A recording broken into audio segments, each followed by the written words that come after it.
just recognizing that sometimes, I think many times in our profession, people do the if then or when then, right? When I get to this next level, then I'll hire the first CA or the second CA. And they're doing it backwards, right? Like many times we won't get to that next level unless we actually make that hire and realize that we've got to free ourselves up to do more of what actually is going to produce business.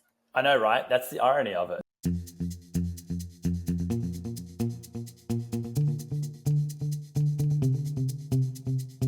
Hello, and welcome to Build Your Remarkable Practice podcast. This podcast is dedicated to chiropractors who are in the seasons of launching and building their practice. Join myself, Dr. Lona, and my co-host, Dr. Bobby, as we have conversations each week as it relates to building the practice of your dreams. And remember, you can have a remarkable practice as part of a remarkable life, not instead of one. We're here to lead you on the way. What's up, legends? Welcome back to the Build Your Remarkable Practice podcast with the fantastic Dr. Lona Cook and myself, Dr. Bobby Ilajasovic. And today we've got a super fun topic that we're going to be diving into. But before we do that, Lona, tell us what's been going on in the life of Dr. Lona Cook. How you been? I've been great. I was just down in Mexico City with Dr. Franson and Dr. Seba and seeing chiros from South America and around the world. So yeah, it was a great weekend. Super fun. Did you get some time off? Did you enjoy Mexico City a little bit? Not much, no, but we had a fantastically fun dinner. I flew down Friday morning and I flew back on Sunday. So it was a quick one. But, when you have young kids, you make it fit in somehow, I know. It's funny that I should ask you that because I'm the same. I literally fly in and do the job and fly out. I'll literally fly from Oz to the US, which is 20 odd hours, depending on which side of the country you're going to. I'll speak and then I'll finish and the next morning I'll just fly back home. But, I have thought about it. I'm like, we really should just stick around a little bit longer and then, enjoy the sights of Mexico City in this case a little bit more. Yeah.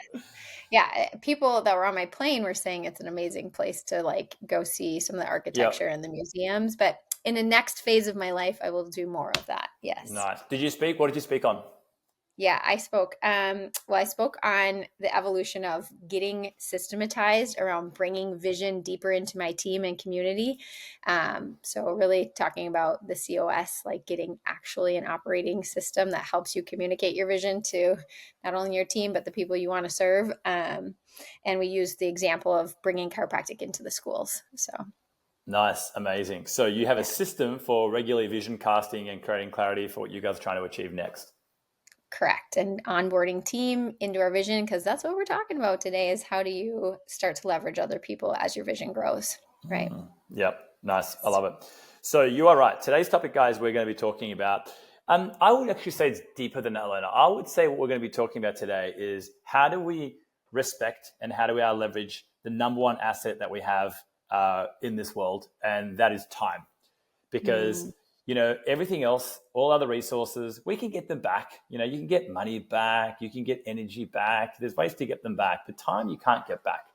So when you realize that, time is always ongoing, you start to treat it a little bit differently. And it's quite interesting because I heard this. I don't know where I heard this, but I heard this recently and I'm going to share it here. And the saying said this.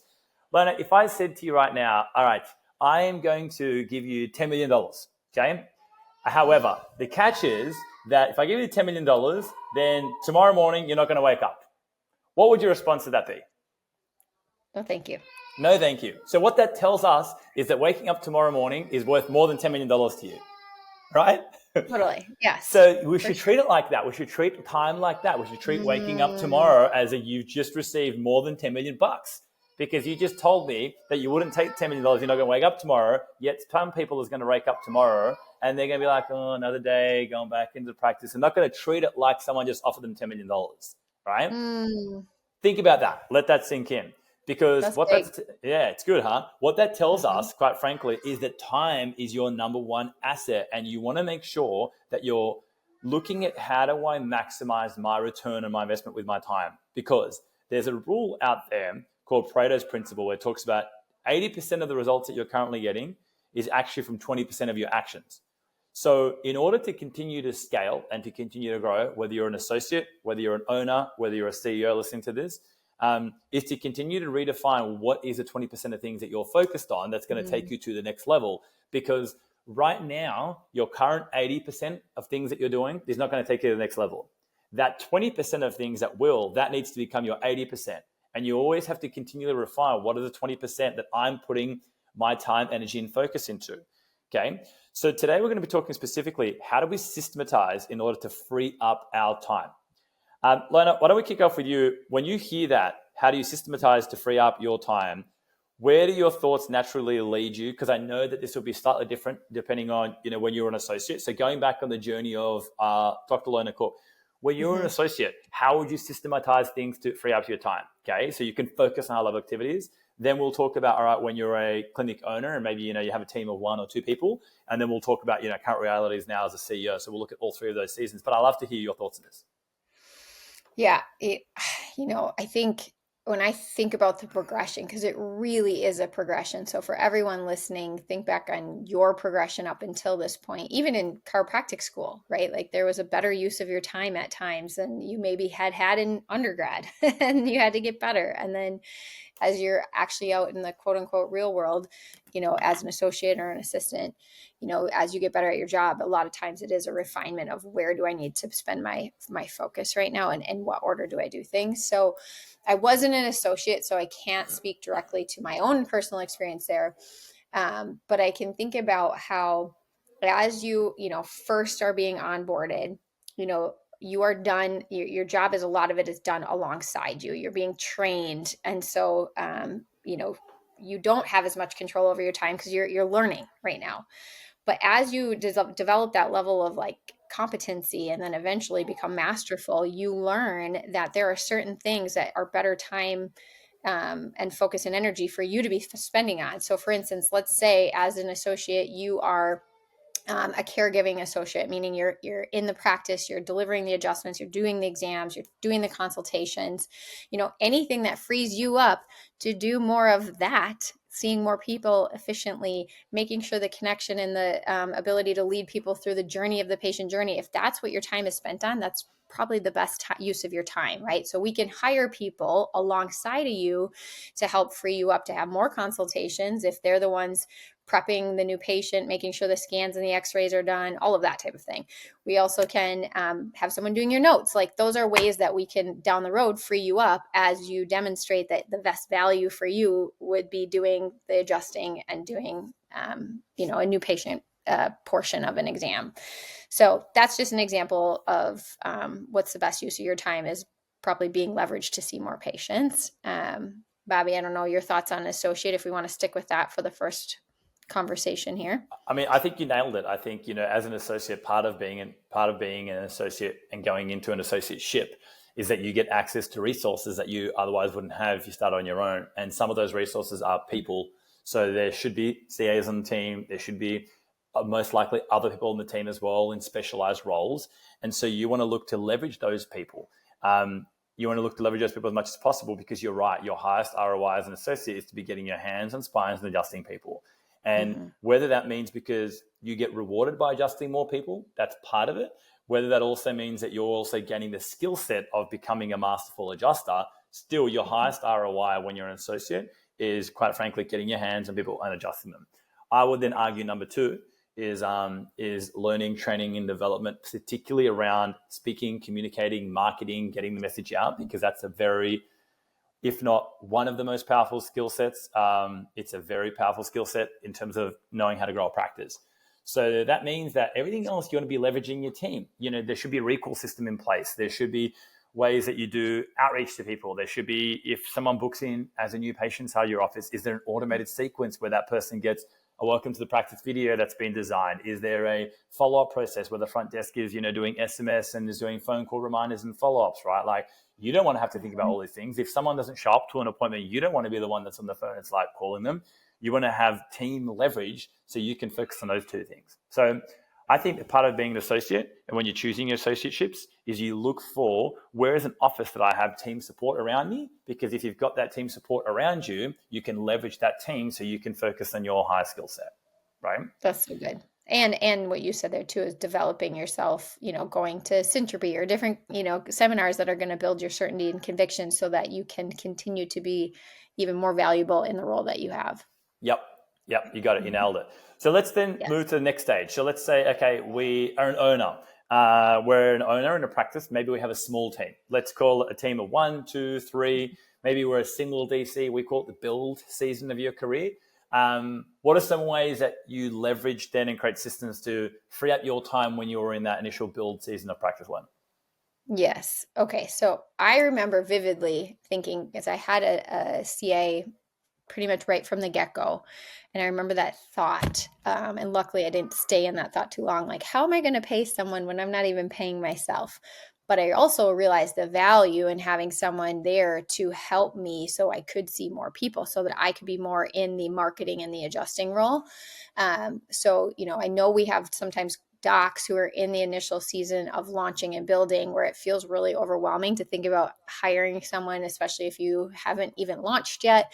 But again, thinking back, well, what's my greatest return on investment? Well, how do we make money in a chiropractic business? By seeing more people and giving great care, right? So if I'm doing anything outside of that, especially in the season of build, outside of like promoting chiropractic, bringing people into the practice and serving them in the practice, the adjustments and the actual care, then I'm probably undercutting myself.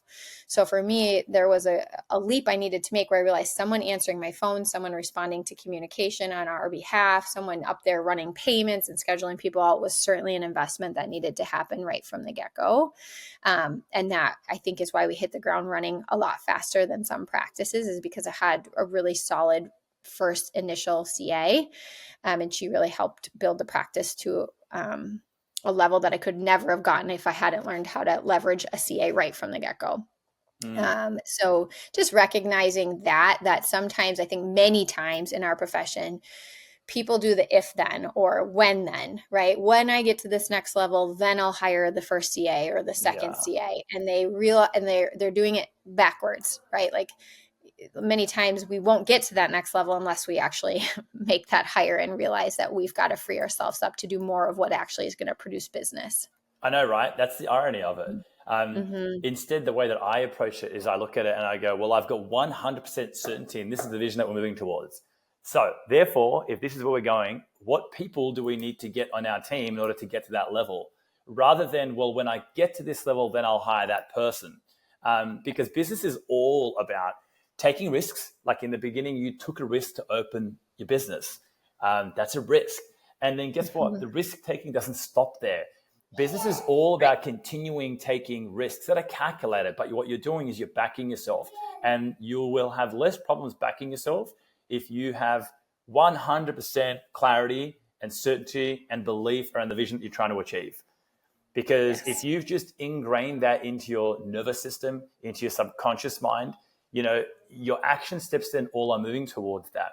Then there's this idea of what we call sequencing, which means you got to do the right things in the right order. Like if you're on $300,000 annual collection right now and you're like, all right, we're moving to a $5 million practice, probably your next hire is not going to be a full-time social media manager that's managing all of our media and that's in charge of just creating content. You probably got another few hires before that person, right? And that's why your accountability chart is so important, because you always want to review your accountability chart and go, here's how it currently looks, and it's probably going to have your name sitting on all these different seats. But then you look at that and you start identifying, well, what are the things that I don't do or that either don't make me that much money? Because here's the sweet spot for me. The sweet spot is 3 things coming together. I love it. I'm great at doing it. It makes me a lot of money. Okay, that's the sweet spot, guys. When you identify what activities that you love, you're good at doing, makes you a lot of money, that's where you should be focusing your time. So then you get people and you create systems and SOPs for them, film yourself doing it, okay? And you start delegating everything else off to other people and just continue to refine what is it 20% that's getting you 80% of your outcomes and put it through that formula. Okay, I'm good at it, love doing it, makes me a lot of money. Yeah, so good. And to your point, Bobby, like just even, maybe your dream, maybe your vision isn't to have a, 7-person team. Maybe you want a 3-person team. You're still looking at, am I really defined in who does what role, even though we're going to be cross-trained, so that I'm making sure that the right person is doing it. as well as how many things exist out there now that you can either outsource or use technology for. So again, this just awareness to sometimes it is just a refinement of how things are done. We are absolutely living in a world where leverage has never been easier. Like, honestly, there is a website or there is a software or there is a program for almost everything.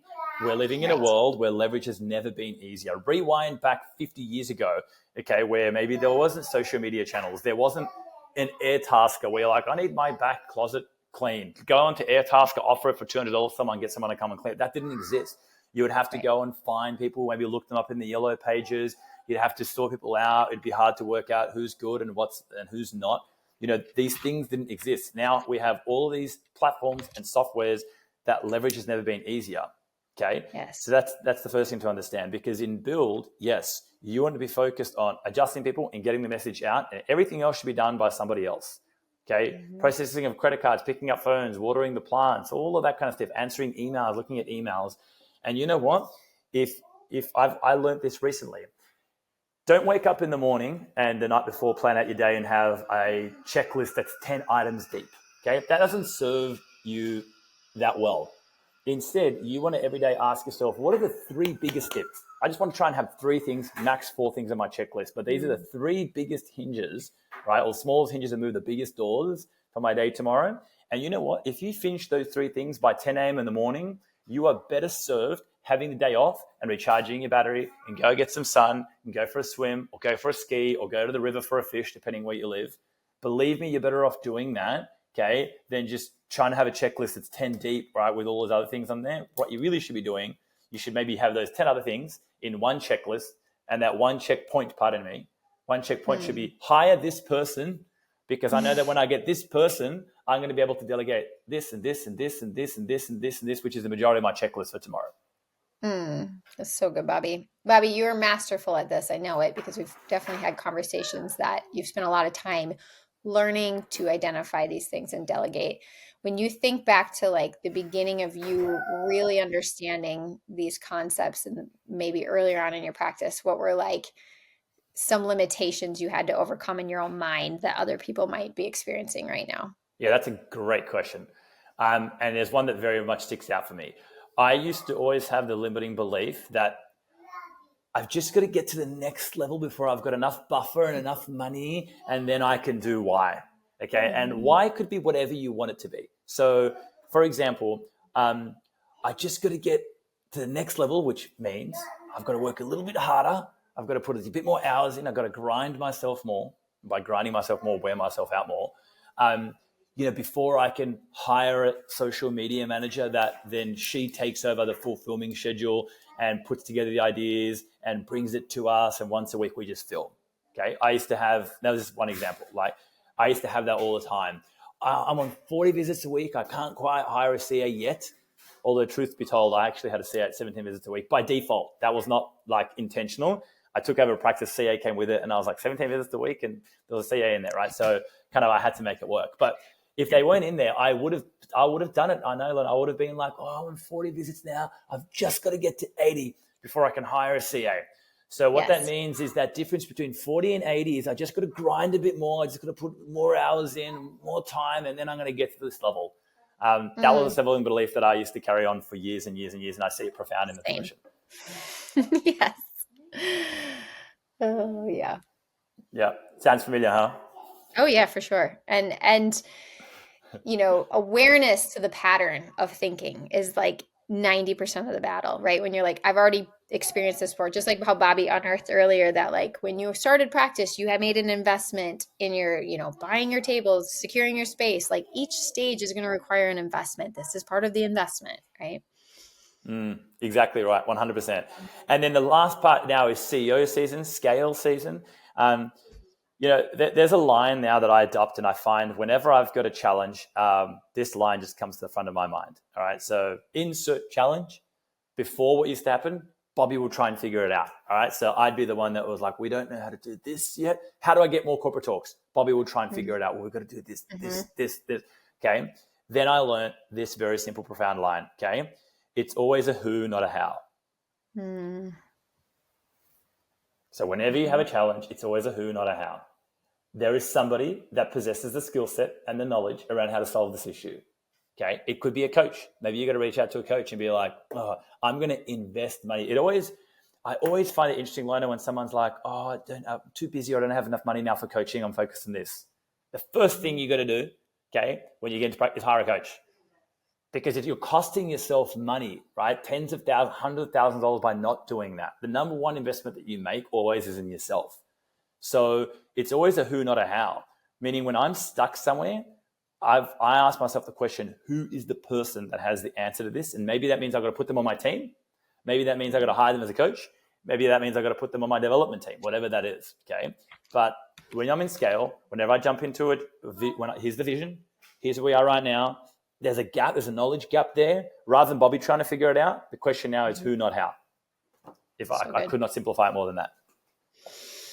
That's great. And, when we're having this conversation, you might be thinking, okay, yeah, that sounds great. And I can identify my limiting beliefs here and that I need to progress through it and find the who. And also when you find the who, and let's say it is a hire that you're going to make or an independent contractor or a company that you need to offload something to, this is where you also have to verify that they actually demonstrate that they can take this over and be trained to do it. And then that you're able to visibly see that they're executing and creating the results you want, which sometimes is a refining period. And possibly you've made the wrong hire and that doesn't mean stop. It means you learn something and keep going and find the right hire, right? Yeah, Lona, can I tell you one line as we bring this together and summarize it for you? If you're in CEO season, you're listening to this, and you're thinking about, do I hire the next person? Or maybe you've got the mentality that you and I had before about, we're just going to grind a little bit more and then we're going to get ready for that next person. This one little idea really has helped me a lot with hiring people. And that is this. You ready? When you're hiring a new person, you're not marrying them. So what does that imply? Marrying someone means your lifelong commitment. So that's a decision you've got to take cautiously. It's like, I only plan to get married once. So it's a lifelong thing. We've got to make sure it's the right person. That's not the case with team. You're not marrying them, all right? Mm-hmm. There's a 90-day onboarding period where anywhere during that 90 days, if, we aren't meeting expectations 30 days, 60 days, 90 days in, that's cool. We can love each other from afar and I can let you go to your place of purpose as well. But when I understood that one profound point, that changed everything for me because I realized that the risk actually is quite small relative towards the potential gain. So good. Yeah. So good. So there we have it, team. You're most welcome. So systematize to free up your time. It's your number one asset. Remember what Lona said, okay? That's a clear example of it. So don't do what we did where it's like just grind to the next level because grinding means you're wearing yourself down, all right? Instead, always look, how do I systematize, free up your most valuable asset, time? And if that means that you can use the extra time to refresh your mind, refresh your body, believe me, your business will thank you for it and you'll grow at a quicker rate, yeah? If you guys love this, guys, add us on our social, Dr. Lona Cook or Dr. Bobby Lajasovic at Instagram, and we'll show you behind the scenes how we make it all work. Put it together. You'll get to see exactly Lona's travels to Mexico City and how that works, all right? You'll get to see my office and how we do the hiring process. So, add us on there, guys, and send us a message. We love talking to you guys. But until next time, have a fantastic week. And Lona, thank you for your insights. We love it. See you, Bobby. See you guys. Hey everyone, please listen in for this next bonus interview of one of our remarkable success partners. They all help us help more people find the benefits of chiropractic. So listen on. Hello, Remarkable CEOs. This is Coach Dr. Eric DiMartino from the Remarkable Practice. I'm excited to be in studio today with Dr. Naota Hashimoto from TrackStat. TrackStat is one of our remarkable success partners, and we just love and appreciate all our remarkable success partners because they help us further our mission and helping more docs help more people. So welcome to the podcast, Dr. Naota. Thanks for having me. Yeah. So please take a minute to introduce yourself and help our audience know a little bit about your story. So it's started off as a practitioner. I'd say a pretty successful practice. We did 3.5 to 4 mil a year. We had several providers. We did a multidisciplinary. And one of the big pain points I had was we had a ton of systems, but none of the systems talked to each other. So we had several spreadsheets. I had a stats platform. And then we had a texting platform. I had a marketing software, and then we had ChiroTouch, and nothing talked to each other. And we had one of the big things that we did is we did a lot of patient tracking. right? And we did a lot of stat tracking, hence TrackStat, because TrackStat was about tracking patients, tracking stats, and the missing piece to it is now we've added in automation and tracking team members. So a lot of EHRs, you're going to have it was always really easy for me to get production on providers because providers have appointments, they have services, they have inventory, they have like billings, they have revenue, and there's always good reporting in every system, EMR, EHR on providers, but there was no like I always like wondered what are these people doing? It seems like they're busy. And TrackStat makes it easy to track down those people. Because like if you're a front desk, like little things that we track are like, okay, if 100 appointments came in, or let's say they had 10 appointments that came in and 8 of them scheduled a future visit, you would have an 80% future scheduling rate. And that's a key metric of an admin person. Or if you take a look at canceled and missed appointments, what are the percentage of those that are getting rescheduled, or how many appointments is this logged in EHR user scheduling? Now, obviously that's not perfect because sometimes you'll have like one person logged in at the front desk and, a team member comes in there and they'll schedule some appointments under that same logged in user. So like that stat's not perfect, but we tried to make it easier for managers and owners to identify C and D players hiding amongst A players. We also try to make it easy for C and D players to become A and B players. So like we pull the data out of the EHR and then we show them what to focus on. Because I think in like some of those frontline admin roles are more reactionary. Right now that you're a CEO in the practice versus when you're a treating doctor, it was different. When I was in there treating patients, just like when you're treating patients, you're treating patients, you're putting out fires, and I'd have what I would call shovel days when I was busy with patients, and I'm just trying to finish my shift with my soap notes done and try to get like maybe 1 or 2 things done. And then I'd have my like buffer days where I would just focus on getting certain tasks or rocks done. But like a front desk, like a lot of times when they're doing like patient recalls, they have to wait for air quotes like downtime because when you're at the front, patient comes in, you get interrupted, phone rings, you get interrupted, you get now with all these like texting and messaging services, you're getting pinged. And then when they have a little bit of free time, like I was worse at this, I'd walk up and I just, hey, you got to fax off these things. Do you check with this attorney on this thing? So they're constantly getting interrupted. So like TrackStat, what we do is we show them what to focus on. So it's like if you take like recalls, like yes, you could do auto text, which we do that reach out to patients, but we'll take a look at all the patients that don't have a next visit and we'll put the ones at the top that are most likely to schedule, most valuable. And we know that based on their past scheduling and payment history, right? So if someone's paying 140 a visit, they should be recalled over your cousin that comes in and doesn't pay any money, right? So your cousin's not paying any money to the practice. You're not even billing their insurance because they don't have any, and you're just treating them a ton of times. And your cousin's a great person. Nothing against your cousin, Eric, but like, it's just at the end of the day, you want to fill your practice with paying people. And yes, you're going to take care of your cousin, but like, why not get that person that pays 140, or why not get that person with an $800 credit back in? Because if they don't use up their credit, that's a financial liability. They could ask for a refund down the road, and it's not earned money until you actually earn it. So like that's kind of like the premise of like where we started. And then from there, we just started adding in other things. So like at the beginning, it was like tracking and tracking stats. And then some of the people that signed up with us is like, well, it's like I'm paying for this appointment reminder system. So it's like, I don't want to pay for both. So we added that, and they want reviews, and they want online scheduling. Then they want a mobile app, and then they want other things. And I remember one of the frustrations I had was like how software doesn't talk to each other. And the problem in the chiropractic vertical is that we're not like a huge vertical. Like in some of the big medical or dental ones, they're attracting a lot of private equity groups, which there is in chiropractic. So like a lot of these integrations, these big private equity groups don't want to, it's not that they wouldn't do it, but it's just not a high focus target. So it's like we're doing integrations with things like Cash Practice and Fortis, right? Because one of the issues I remember with social media marketing is you'll get a number of these people that book appointments and no show, and it was always really frustrating. So we added a feature where it's like, okay, just charge them a $20 deposit, charge them anything. Like it doesn't matter what they pay, but if they put their credit card down, the odds of them showing up is like dramatically higher. So like doing that, um, like every EHR has their native form software, but like if for some reason you didn't like you use ChiroTouch in your practice and you didn't like the ChiroTouch forms, you could use like IntakeQ or you could use Form Doctor. And then, like we're adding in like high level. That's another integration we have because like every single vendor in the TRP space that does marketing, they use high level. And in chiropractic, I don't know if I've seen an agency with over 5 clients that doesn't use high level.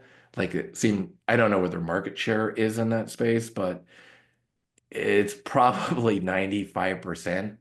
And then we're just trying to take a load off of the front desk with that integration. So with that thing, like the front office staff, they're so busy with office activity, turning them into a leads person is hard. So it's like we did an integration there where now, like if someone schedules an appointment, it updates them. If they no show, it updates them. If they check in or start care, it updates them. Referral sources and the high level update over.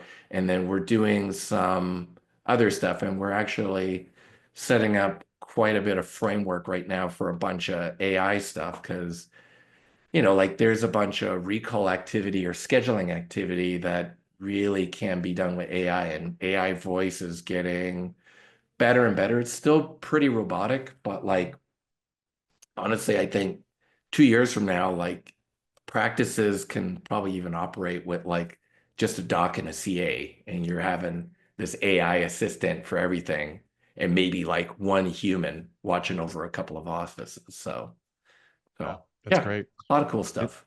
yeah, sounds like it. And, we're always talking with docs about how, businesses exist to solve problems. And sounds like TrackStat from what you're saying is you really solve the problem of integration. Mhm. We always tell our docs we want to leverage ourselves, right? As CEOs, you can't do everything, right? But we can build a team that collectively can do everything. And so we always want to leverage either people, we want to leverage systems, we want to leverage technology. So a lot of docs now will have, they'll have a stat tracking program. They'll have their EHR. They'll have their CRM system like Go High Level. They'll have their billing software. They'll have all these different things, but like you said, they don't talk to each other. So it's like you got to go into all these different systems. So I love how you guys have found a way to kind of integrate all that so things can talk. It makes it so much easier and so much simpler. And on top of that, you guys give the data.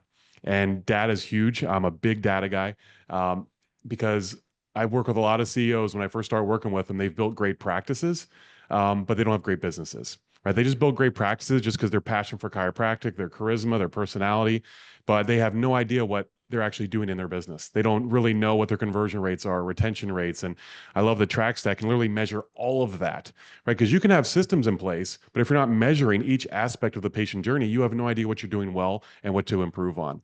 And so I love how TrackStat, like you said, you can kind of track every step, like the future schedule visits, right? You can track that because we can kind of track docs to a little extent. Hey, we got so many new patients, so many conversions. This is our retention rates, but it's been hard to really track our CAs and what they're doing, right? We can put a great system in place, and TRP, we have amazing systems. We have systems from day 0 to day 3,000 of the patient journey, but how do you measure how each team member is doing each step of that journey? And it sounds like TrackStat is able to do that now. Am I correct? Yeah, and yeah, it's like imagine like playing any kind of a sports game without a scoreboard, right? Like Mhm.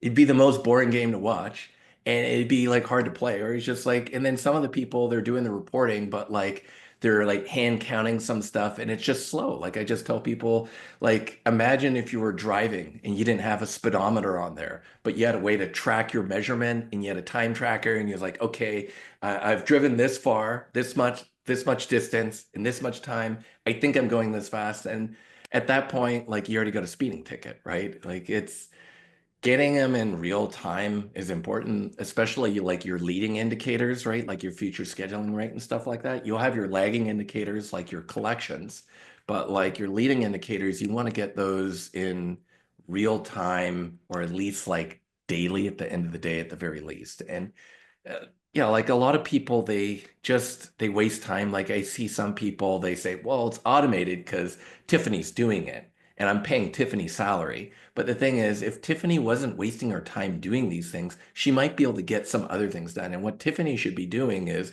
if one of your patients fell down and broke their hip, sending her a personalized get well soon card and mailing it. Like that stuff's huge. Sending a personalized video to a patient, calling someone, like, like if they were sick and getting them to come in and telling them, hey, you should get adjusted and stuff like that, and explaining to them why chiropractic is beneficial to someone that's feeling sick.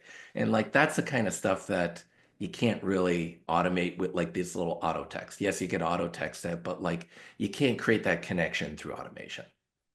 That's a human thing. That's one thing AI will never replace, right? That Yeah, human connection. human to human. And it's just, if you free up your people, like, because like we just try to automate all these like low value repetitive tasks, so like your team could focus on human to human tasks. Mm-hmm. Absolutely. That's great. So, considering what's coming next, as you look ahead and assess the needs for our profession, how are you helping doctors be prepared to succeed in the future? Trying to make them more profitable, because like if you're a more profitable practice, then you could hire better people. If you can take your A players and get more stuff done with automation, maybe you don't have to hire as many people, and maybe that A player, you could give them the extra raise to keep them, because like the cost of labor is going up, the cost of great labor is going up, and in healthcare you have hospitals like poaching really great employees all the time. Like I've lost employees to them because they have like 401k, they have healthcare, they have all this stuff. And like the only way to compete against that is offering more. And to offer more, you have to run a more profitable business, right?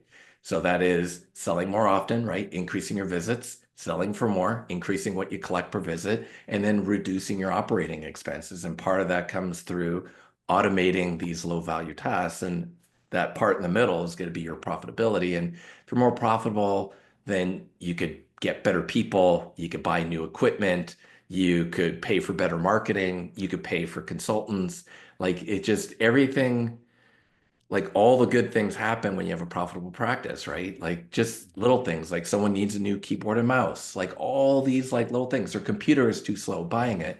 And then, like I just gave our office manager no questions on, and it wasn't much. It was like I think it was like 150, 200 bucks. No questions asked. She could just spend it on anything, whether it's a mouse, a keyboard, a monitor, things like that. And this is like pre-COVID, so things cost less, right? So if I was practicing today, that number would probably be like 300 at least, or 350. But like it's just like she did one-on-ones with all the people, and she was always looking for friction points, any barriers, and it's like, what can I do to make your life easier? Right. And An A player, man. They are yeah, worth their weight in gold. Yeah. yep. So it's worth more to pay those people, and because you won't be able to attract them if, like you said, if you're not competitive in the marketplace. So awesome. Well, thank you for your time today, Dr. Naota. I appreciate all you do for TRP. So what's the next best way for the listeners to learn more, to get in contact with you guys, or to take the next step? I'd say like do a free trial. So they could go to trackstat.org, trackstat.org. They could just visit the site. They could click watch demo. There's a little video in there. And then what they really should do is they should schedule a demo, which is going to be on that thank you page. They could take a look at it. And if they think it's going to solve their problem, which usually it does, they do a free trial. A lot of people think that their ship is like airtight and they got no leaks in their ship. And most of the time, actually, every single time, we'll just point out all these little deficiencies in there. And like my favorite thing is, if they're trying to do retention, I could do patient drop-off analysis, and we could calculate that in about 3 seconds. And if you've ever done that by hand, which I've done, it's a painful thing to calculate. And then from there, you just work backwards and, like fix the leaks in the bucket. So, but yeah, free trial is the best way to start. Awesome. Appreciate that. And we'll put the link to that in the show notes below for all of our listeners, if they want to take advantage of that and check it out. So thank you so much, Dr. Naota, for taking time today. Thank you for being a TRP Success Partner. We appreciate you. Thank you very much. Absolutely. All right. So Remarkable CEOs, remember to tune in each week to the Remarkable CEO podcast. I hope everyone has a blessed day, and we will see you guys next week. Thanks for listening to this episode of Build Your Remarkable Practice podcast. Remember, what the world needs now is chiropractic, and what chiropractic needs now is more successful chiropractors. If you like the podcast, please subscribe, share with your friends, and leave us a review. And if you'd like to connect with us personally, please click the links in the show notes to schedule a call.